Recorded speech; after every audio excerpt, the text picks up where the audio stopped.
Hey everybody, today my quick thoughts on a few things post Super Bowl 59. The Philadelphia Eagles are your Super Bowl champions in what was an absolutely dominant performance. And I've got to start by giving huge props to General Manager Howie Roseman. Howie, who is really in his second iteration as GM of these Eagles, really completely revived his career. A guy I don't know personally, but it is hard not to look at the Philadelphia Eagles as the blueprint for the best way for most franchises to operate, whether they choose to or not. Reinvent the wheel, have a different structure. Howie has absolutely set the standard for what and how front offices should operate. I will be the first and I will fully admit that I was not a Howie Roseman believer for a long time. I mean, how could somebody that was not a scout really excel in an NFL where you have to hit on draft picks and you have to hit in free agency? For a long time, and talking to different people through the years, that was not Howie. But you see him grow, you see him develop, you see him put the right people in place. Howie absolutely deserves credit at the top, and I would suspect Howie would point to a lot of people underneath him. It is a conversation we have had on this podcast. It's about listening. Again, the questions for Jerry Jones: is he listening to the right people? Does he have the right people underneath him?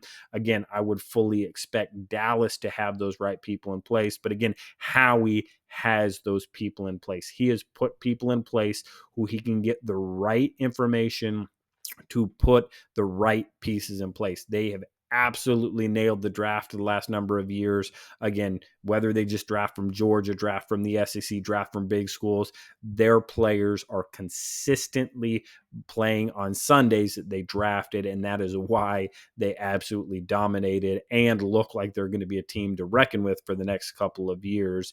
Again, whether Howie is making the final decision, I fully expect at this point he is leading from a salary cap standpoint, from an operations standpoint. Again, helping Coach Sirianni focus on coaching whatever element it is. Again, I was not a Howie believer for a long time.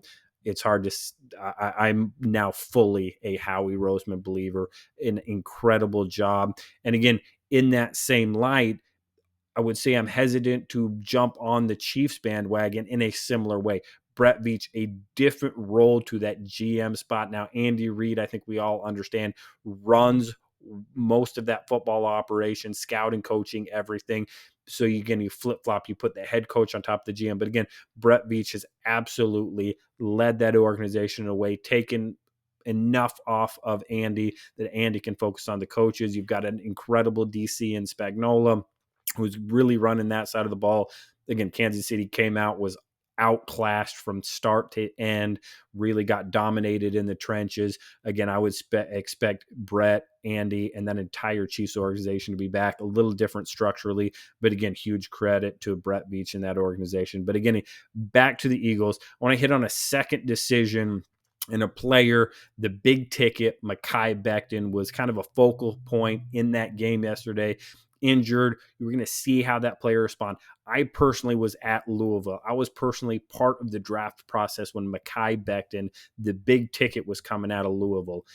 Unbelievable talent, unbelievable body frame, the leanest, the cleanest, one of the best looking frames at about 6'8", 360 pounds. And again, not a big, fat, chubby midsection. This is an athlete. This is a good player that went to New York, where he was a big fish on that offensive line, and I think in a lot of ways was treated that way. Probably missed some accountability. Obviously flamed out in a major way there, unfortunately for Joe Douglas and all the coaches that have been through there.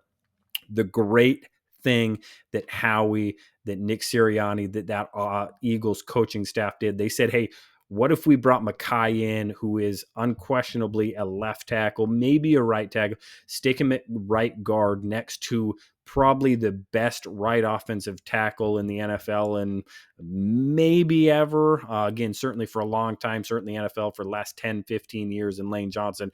What if we put Mekhi in there where he will have no excuses? Either this is a make it or break it time for Mekhi Becton. We can plug somebody else in there short term, which we saw them have to do at different times because of injuries. But again, you get the play from Mekhi Becton that you did last night. That is a really good offensive line to you, which is one of those things that as scouts, as front offices, as coaching staffs, you have to remember, if you are going to get a personality, a person, a character, a background that needs certain things, you can't just pick the best player, plug him in, and expect him to be the best player. Mekhi, in my estimation, needed Lane Johnson to be next to him. He needed a Jordan Mailata who absolutely worked to get to where he was. You need a Cam Jurgens who's kind of a no nonsense, get on the ball, get lined up, let's go play football. And again, a team of unselfish guys around him to show him the way. I don't think Lane Johnson would probably have any hesitation to put Mekhi Becton in his place if something were to pop up.